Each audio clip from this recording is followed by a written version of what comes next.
नमस्कार, मैं मेघा मित्तल और आप देख रहे हैं just India. Medifare International taken a step to keep you safe from coronavirus. Corona virus की दूसरी लहर बेहद घातक साबित हो रही है। गुरुवार को पहली बार इसने एक दिन में 2 लाख संक्रमण का आंकड़ा पार कर लिया। ये इससे एक दिन पहले के मुकाबले 9% अधिक था और इसी दौर 1184 मरीजों की मौत भी हो गई, जो पिछले साल सितंबर के बाद सबसे ज्यादा है। इसी बीच देश में सक्रिय मरीजों की संख्या 15 लाख पहुंच गई है। इस महीने सक्रिय मरीजों की संख्या 2.5 गुना तक बढ़ गई है। 31 मार्च को यह 6 लाख थी। ज्यादा सक्रिय मामलों का अर्थ है कि इससे संक्रमण का खतरा बढ़ेगा और मौतों की संख्या में भी तेजी आएगी। गुरुवार को 14 राज्यों और केंद्र शासित प्रदेशों में अब तक के सबसे अधिक कोरोना संक्रमण के मामले सामने आए। सबसे अधिक महाराष्ट्र में मामले सामने आए और देश में कुल 2,16,902 मामले सामने आए। महाराष्ट्र में 349 मौतें हो चुकी हैं और इसके बाद छत्तीसगढ़ में, दिल्ली में 112, उत्तर प्रदेश में 104 लोगों की मौत हुई। गुजरात में 81, कर्नाटक में 66, मध्य प्रदेश में 53 मरीजों ने दम तोड़ा और इसी के साथ हरियाणा में भी मामलों में लगातार वृद्धि हो रही है। आपको बता दें कि पंजाब में भी 51 मरीजों की जान चली गई है।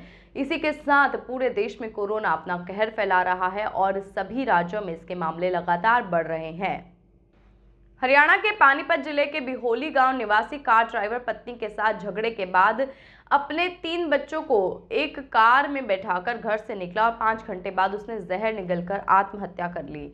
बुधवार की रात गोहाना रोड स्थित फ्लाईओवर के पार्किंग में खड़ी इको कार में उसका शव मिला। इसके तीनों बच्चे लापता हैं। ड्राइवर ने सुसाइड नोट भी छोड़ा है, जिसमें पत्नी पर 3 वर्ष से अवैध संबंध रखने का आरोप लगाया है। पुलिस ने परिजनों की शिकायत के आधार पर पत्नी समेत 5 के खिलाफ रिपोर्ट दर्ज की है। गांव बिहोली निवासी मंजीत ने बताया कि उसका छोटा भाई अनिल इको कार ड्राइवर है और इसकी वर्ष 2012 में शादी हुई थी। 3 बच्चे थे। बड़ी बेटी 8 साल, एक बेटा 5 साल और सबसे छोटा बेटा 3 साल का है।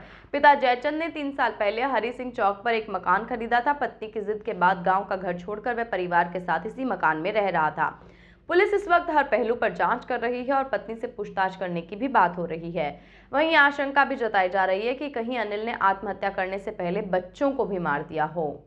वीरवार को महर्षि दयानंद विश्वविद्यालय में छात्रों ने छात्र नेता दीपक धनखड़ के नेतृत्व में मर्सी चांस के फॉर्म निकलवाने को लेकर जोरदार विरोध प्रदर्शन किया। विद्यार्थी जोरदार नारेबाजी करते हुए कुलपति कार्यालय के बाहर पहुंचे, जहां लगभग 1 घंटे तक वो कार्यालय के बाहर बैठकर नारेबाजी करते हुए, लेकिन कोई भी प्रशासन का सदस्य विद्यार्थियों के बीच में नहीं पहुंचा। इसके बाद सभी विद्यार्थी कुलपति कार्यालय के अंदर दाखिल हुए।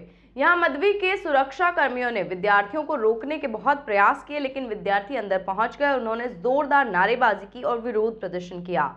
विद्यार्थियों में आक्रोश देख मध्वी के कुल सचिव गुलशन तनेजा और परीक्षा नियंत्रक डॉक्टर BS सिंधु विद्यार्थियों के बीच पहुंचे, जहां छात्र नेता दीपक धनखड़ ने विद्यार्थियों की समस्या रखते हुए कहा कि पिछले 3 महीने से मध्वी प्रशासन विद्यार्थियों को झूठे आश्वासन दे रहा है। उन्होंने कहा कि विद्यार्थी चाहते हैं कि जल्द से जल्द उनकी मर्सी चांस निकाले जाएं और वर्तमान में चल रही परीक्षाओं के साथ उनकी परीक्षा ली जाए। इसके बाद प्रशासन ने विद्यार्थियों की मांगे मान ली और कहा कि PGI की परीक्षाएं इसके बाद प्रशासन ने विद्यार्थियों की मांगे मानी और कहा कि PG की परीक्षाएं समाप्त होने के तुरंत बाद विद्यार्थियों के मर्सी चांस के फॉर्म निकाल दिए जाएंगे।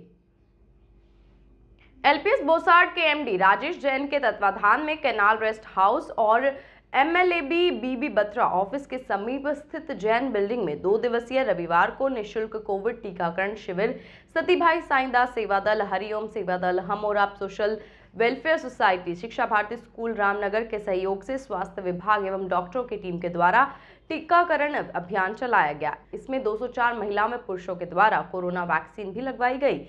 इसके मुख्य अतिथि रोहतक के विधायक BB बत्रा, समाजसेवी उद्योगपति राजेश जैन और रोहतक नगर निगम के mayor Manmohan Goyal, ward number 15 के पार्षद गुलशन इश्पुनियानी ने रिबन काटकर शिविर का उद्घाटन किया। विधायक BB बत्रा ने कहा कि राजेश जैन के द्वारा चलाए गए टीकाकरण अभियान एक सराहनीय कदम है और उसके प्रयत्नों से ही लोग टीकाकरण में बढ़ चढ़कर भाग भी ले रहे हैं और ज्यादा से ज्यादा टीका लगवा रहे हैं। सामाजिक संस्थाएं भी टीकाकरण में बढ़ चढ़कर सहयोग दे रही हैं और ये एक सराहनीय कदम है। राजेश जैन ने कहा कि इस तेजी से बढ़ती महामारी को देखते हुए अपने आप को इससे बचाने के लिए वैक्सीन लगवानी बहुत जरूरी है। इसी के साथ मेयर मनमोहन गोयल ने कहा कि हमें ज्यादा से ज्यादा वैक्सीन लगवानी चाहिए और सामाजिक संस्थाओं से अपील है कि वे घर घर जाकर एक एक व्यक्ति को कोरोना की वैक्सीन लगवाएं।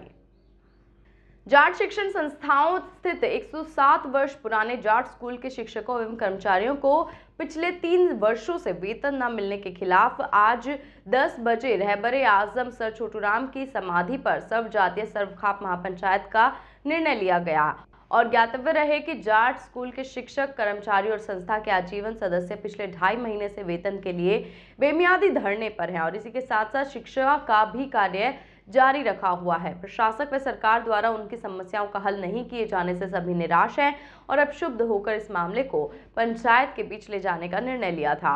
इस पंचायत का आयोजन शिक्षक कर्मचारी एवं आजीवन सदस्यों एवं अठगामा खाप के संयुक्त रूप से किया जा रहा है और एडवोकेट चंचल नांदल ने कहा कि समाज की धरोहर जाट संस्था को सरकार द्वारा तहस नहस करने के प्रयास किए जा रहे हैं, जिसके चलते पिछले 6 वर्षों से संस्था में चुनाव भी नहीं करवाए गए तथा स्कूल के अध्यापकों और कर्मचारियों के वेतन नहीं दिए गए। इसके अलावा संस्था में हुए पीएफ घोटाले की जांच न होने पर भी सरकार की मंशा का संदेह किया जा रहा है। उन्होंने कहा कि कुछ लोग संस्था में अपनी स्वार्थ पूर्ति के लिए कोरोना काल में भी नियुक्तियां करके संस्था पर आर्थिक बोझ बढ़ाने की चेष्टा कर रहे हैं।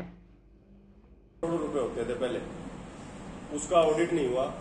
कभी अगर हुआ तो टेम्परेरी ऑडिट ऐसे ही खाना पूर्ति के लिए हो गया, वो पैसा पता नहीं कहाँ गया, वो ऑडिट कराया जाए।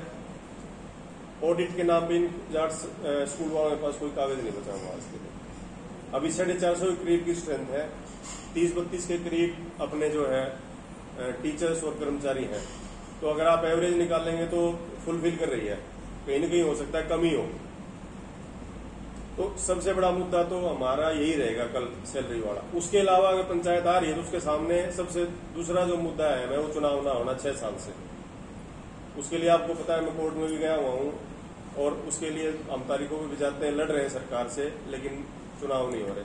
तीसरा मुद्दा रहेगा जो पीएफ घोटाला हुआ है, उसकी सेशन कोर्ट रिटायर्ड जज से जांच के आदेश हो चुके हैं पहले ही, उसके ऊपर इंप्लीमेंट नहीं हो रहा। उसके लिए भी हम एडमिनिस्ट्रेटर से मिल चुके हैं, गिल साहब आए हुए हैं, रिटायरी कर्मचारी हैं सीआर पॉलिटेक्निक से। अगला जो हमारा मुद्दा होगा, हम खाप सरदारी को ये बताएंगे कि भाई जो संस्थान में 6 हत्याएं हुई हैं वो किस लिए हुई, क्या कारण रहा, बाहर के आदमी कैसे थे वहां पे जिम में, ये बताए हैं। उनको प्रसव के ऊपर हम पूरे गौर से पूरा हो, अगर आंदोलन की भी नौ बताएगी तो हम करेंगे। जाट स्कूल में रहबरे आजम चौधरी छोटूराम जी की समाधि है, वहीं पे होगी पंचायत। पूर्व मुख्यमंत्री और नेता प्रतिपक्ष भूपेंद्र सिंह हुड्डा ने कहा कि सरकार किसानों को परेशान करना बंद करे। मंडियों में गेहूं की खरीद से लेकर उठान किसानों के भुगतान तक में देरी हो रही है और सरकार को चाहिए कि हवाई दावों को छोड़कर जमीनी हकीकत को पहचाने और व्यवस्थाओं में सुधार करे। उन्होंने कहा कि मंडी से लेकर दिल्ली बॉर्डर तक हर जगह किसान सरकार की अनदेखी झेल रहा है और 4.5 महीने से देश का किसान अपनी जायज मांगों को लेकर दिल्ली बॉर्डर पर बैठा है, लेकिन सरकार उनकी सुनवाई नहीं कर रही और वहीं दूसरी तरफ अपनी गेहूं बेचने के लिए किसान मंडियों में पहुंच रहे हैं, लेकिन सरकार खरीद भी नहीं रही है।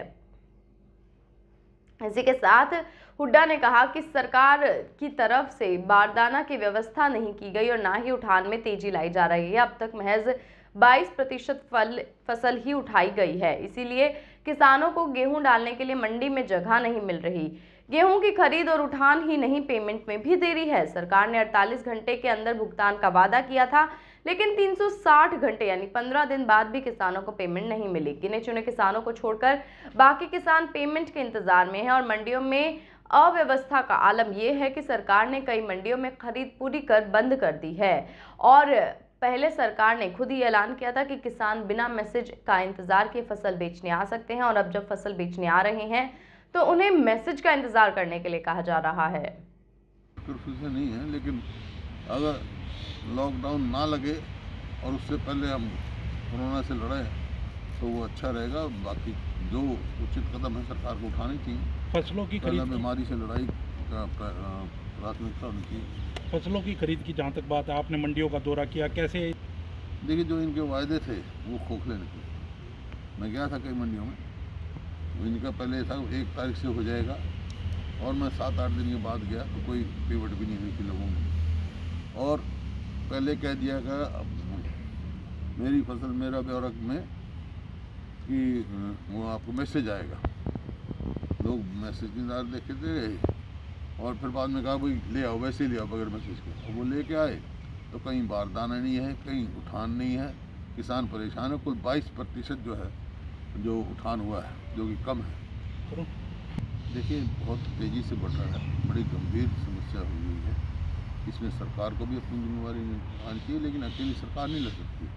हम सबको मिलकर लड़ना चाहिए। स्वयं व्यक्तिगत भी जो है आदमी को खुद का बचाव रखेंगे, खुद बचाव होगा तो परिवार बचेगा।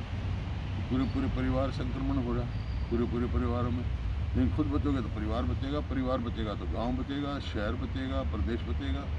तो सबको एहतियात लेनी चाहिए, सबको मास्क पहनना चाहिए और दूरी बनाए रखना चाहिए और बार बार हाथ धोना चाहिए।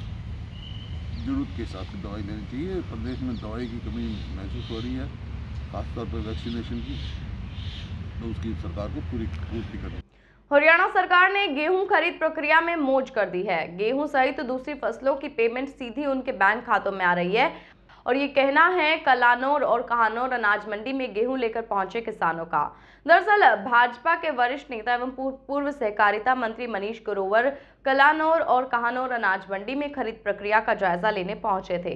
यहां किसानों से बातचीत में उन्होंने गेहूं खरीद का फीडबैक लिया और मंडी में मौजूद किसानों से बातचीत की। किसानों ने पूर्व मंत्री को बताया कि पहले कांग्रेस राज में किसानों को पेमेंट के लिए भटकना पड़ता था, लेकिन सरकार ने गेहूं खरीद की पेमेंट सीधे खाते में डाल ऐतिहासिक शुरुआत की है। करीब 4 करोड़ रुपए तक की पेमेंट किसानों के खाते में आ चुकी है। और अगर पूर्व मंत्री ने कहा कि किसानों से अगर कोई दिक्कत आती है या अधिकारी उनकी बात नहीं सुनते हैं तो उन्हें तुरंत बताएं। इस मौके पर किसानों ने गेहूं के उठान की समस्या बताई तो पूर्व मंत्री ने कहा कि हरियाणा के मुख्यमंत्री मनोहर लाल ने प्रदेश के सभी डीसी के साथ बैठक कर कड़े निर्देश दिए हैं कि गेहूं के उठान में तेजी लाई जाए और इसीलिए कल से गेहूं उठान की प्रक्रिया तेज हो जाएगी। पूर्व मंत्री ने कर्मचारियों को कहा कि किसानों को कोई दिक्कत नहीं आएगी और सरकार किसान मजदूर वर्ग के हितों को लेकर पूरी तरह से गंभीर है। जस्ट इंडिया के इस बुलेटिन में बस इतना ही। और भी खबरों के लिए देखते रहिए जस्ट इंडिया। नमस्कार। Medifare International taken a step to keep you safe from coronavirus.